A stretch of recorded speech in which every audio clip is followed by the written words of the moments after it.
Welcome to this explainer. Today, we're going to completely skip the hyperbole and get right down to the facts. We are unpacking the mechanics, the history, and the very real economic risks of what is arguably South Africa's most heavily debated piece of legislation right now, the Expropriation Act of 2024. Now, this was signed into law in early 2025, and man, it has generated intense global headlines. It sparked heated debates and, honestly, a massive amount of confusion. So we're going to look strictly at the source material to understand exactly what this law does, why it was created in the first place, and what systemic risks it actually carries. Let's get into it. Here's our roadmap for today. We'll start by defining the Act itself, then we'll look at eminent domain as a global norm. After that, we'll examine the case for historical redress, lay out the economic risks, and finally try to balance those rights against reality. All right, Part 1. Defining the Expropriation Act. Let's figure out what this 2024 legislation actually is and what it's replacing. To really understand the present, we've got to look at the past. The 2024 Expropriation Act formally replaces a literal ghost of the apartheid era, the Expropriation Act of 1975. The biggest legislative shift here, it's all about modernization. As our source material points out, the new law is specifically designed to align the mechanics of expropriation with Section 25 of the democratic South African Constitution. Essentially, they took a nearly 50-year-old legal framework that was built for a completely different society and updated the whole shebang to actually match the country's current democratic mandates.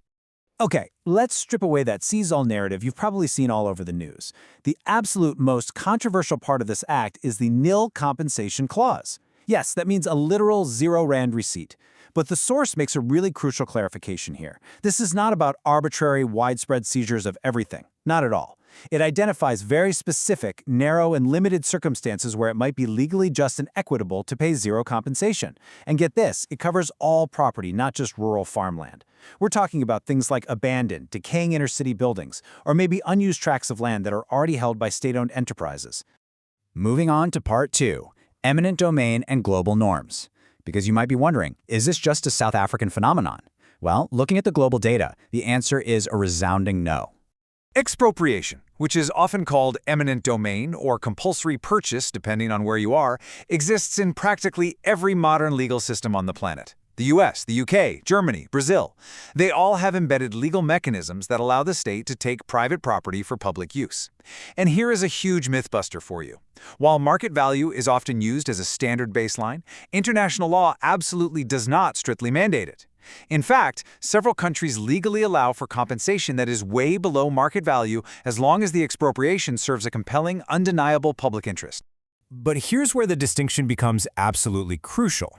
While a country like Germany or the US might seize a stretch of land primarily to, say, build a new highway, expand a hospital, or construct a dam, South Africa's unique application goes way beyond pure infrastructure.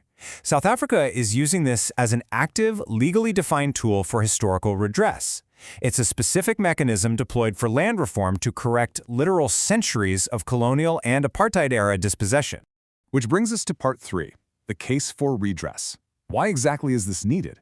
Let's break down the main arguments supporting this land reform. The source outlines three major positive arguments for the act. First up, proponents argue that the old willing buyer, willing seller model, where the state could only buy land if an owner explicitly wanted to sell it, was just moving at a glacial pace. It was wildly expensive and, quite frankly, left the black majority largely landless decades after 1994. This act aims to finally break that deadlock. Second, it's a real game-changer for urban renewal. It actually gives the government a legal mechanism to step in and take over abandoned or hijacked inner-city buildings to create some desperately needed low-cost housing. And third, it provides legal clarity. By explicitly defining exactly when nil compensation can happen, it removes that paralyzing ambiguity that has stalled land reform efforts for years. But as always, we have to flip the coin. Part 4, economic risks and concerns. A perfectly balanced scale means we have to examine the very real structural concerns this law brings to the table. And those concerns are severe. The source highlights 4 highly credible economic risks. For the broader economy, there's a massive fear of capital flight. Basically, domestic and international investors yanking their money out because they perceive huge risks to their property rights. Then, in the agricultural sector, critics are sounding the alarm about a potential collapse in food security. They point to historical parallels, like what happened in Zimbabwe, warning of the fallout if highly productive commercial farms are expropriated without equally skilled operators ready to step in. And we can't ignore the banking sector. You see, a huge chunk of South Africa's commercial land is tied up as collateral for bank loans. If you suddenly set that land value to zero, you could theoretically pull the rug right out from under the banks and trigger a massive systemic crisis. Finally, there's the legal fear of scope creep. Since the legal definition of property is kept deliberately broad, critics are asking, could this eventually be extended to seize intellectual property or corporate shares? Which perfectly sets up Part 5, Balancing Rights in Reality. This is the ultimate test of the legislation. Our source material presents two equally valid, objective truths that are constantly pulling against each other. On one hand, you have the validity of caution. Trusting a government that has a deeply known history of administrative bottlenecks and corruption, that is inherently risky. If this act is ultimately used to line the pockets of political elites rather than helping the disenfranchised, it completely fails. But on the exact opposite side, you have the validity of the need. Sustained extreme inequality in land ownership is widely viewed by sociologists and economists alike as a literal ticking time bomb for social stability. Doing nothing carries its own massive, potentially catastrophic risk of societal collapse. Now, to help de-escalate those fears of just total random seizure, it is absolutely critical to highlight the judicial guardrail built firmly into this legislation. The executive branch literally cannot just wake up one day, decide to take a property, and pay zero compensation. No way. If a landowner disagrees with the state's valuation, the law demands a rigorous legal process. The independent judiciary, not the politicians, not the government ministers, acts as the ultimate arbiter. They are the ones who determine what compensation is truly just and equitable, based on the specific context of that exact property. As we wrap up this explainer, the source material leaves us with some really profound philosophical questions about governance. When you read the actual text of the law, it has strict definitions and heavy court oversight.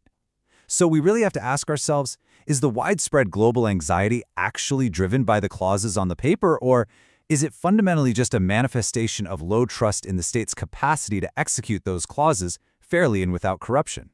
It challenges all of us to look closely at the scales of justice. How do we balance the fundamental human right to property against the equally compelling human right to historical redress? Our modern global economy is pretty much entirely built on the sanctity of property rights. Yet a truly just society has to reckon with its history of theft and dispossession. Finding the exact point where these two rights intersect fairly, that is the monumental, incredibly delicate task South Africa is attempting right now. And I'll leave you with this final thought to reflect on. If the courts are the final arbiters, does that actually provide enough of a safety net for the economy? Even with an independent judiciary standing by to ensure fairness, does the mere existence of a nil compensation pathway permanently alter how international markets view investment risk? What that balance means for the future of South Africa is something the entire world is going to be watching very, very closely. Thank you so much for joining me for this explainer, and remember to always keep questioning the details.